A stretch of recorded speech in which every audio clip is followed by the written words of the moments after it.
একমাত্ৰ কৰ্তব্য নহয় আৰু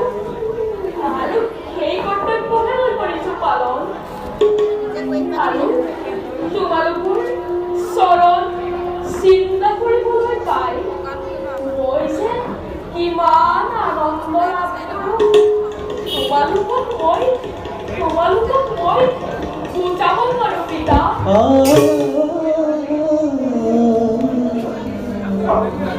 কিন্তু কষ্ট কৰাৰো এটা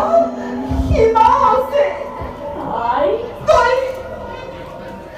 আমাৰ কাৰণে কিমান কষ্ট কৰিছ আমি পিতৃ মাতৃয়ে এই কষ্ট কেনেকৈ সহ্য কৰিছে এয়া মোৰ কষ্ট নহয় যি পিতৃৰ বাবে এই বিৰংগীয়া সৃষ্টি দেখিবলৈ পাইছো যি মাতৃ 10 মাহ 10 দিন গৰ্ভত ৰাখি বক্ষৰ ডাঙৰ দীঘল কৰিলে তাৰ প্ৰতিদান জানো মই এই জনমত দিব পাৰিম নাই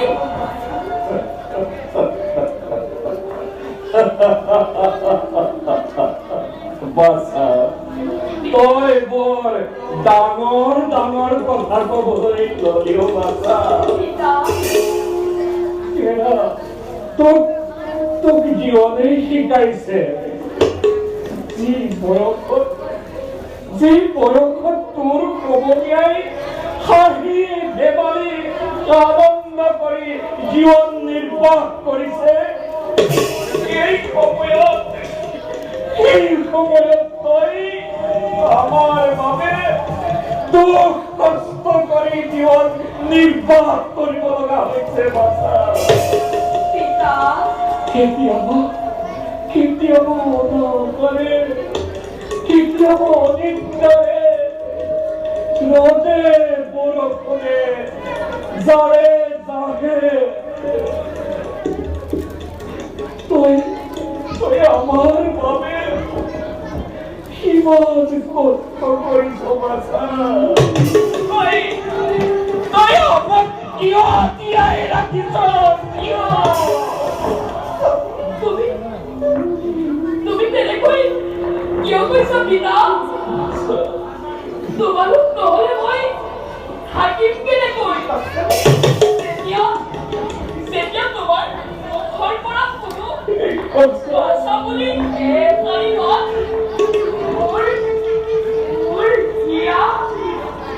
মোৰ হিয়া হাত পৰি যায় পিতা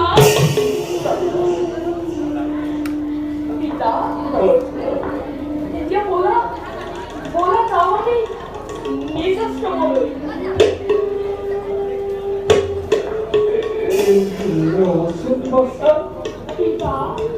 তই যে কৈছিলি আমি আহি অযোধ্যাৰ দক্ষিণ প্ৰান্তৰ সীমামূলীয়া হৈছো উপস্থিত হয় পিতা কেনিও শুনা নাই পক্ষু পক্ষীৰ মত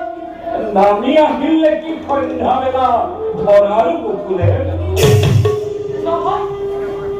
নহয় পিতা নহয়তো সন্ধ্যাৰ বেলা পঞ্চমৰ্ষী অনাবৃষ্টিৰ বাবে দুৰ্ভিক্ষই দেখা দিছে আজি অযোধ্যা ৰাজ্য আৰু অন্ন বস্ত্ৰৰ অভাৱত প্ৰজাগণে দেশান্তৰ হ'বলৈ কৰিছে আৰম্ভ আৰু পিতা ইয়াৰ দুখ প্ৰজাগণে মাত্ৰ জাপি দিছে ৰজা দশৰথৰ ওপৰত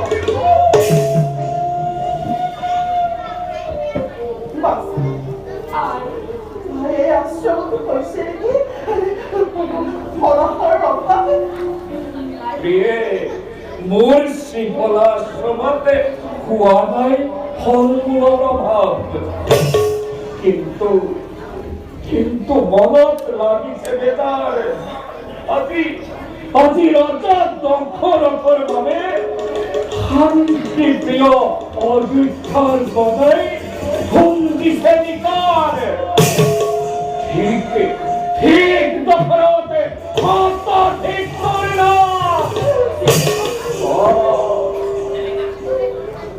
তই ৰাজ্যবিয়োগ কিয় ৰাজদণ্ড কৰি আছ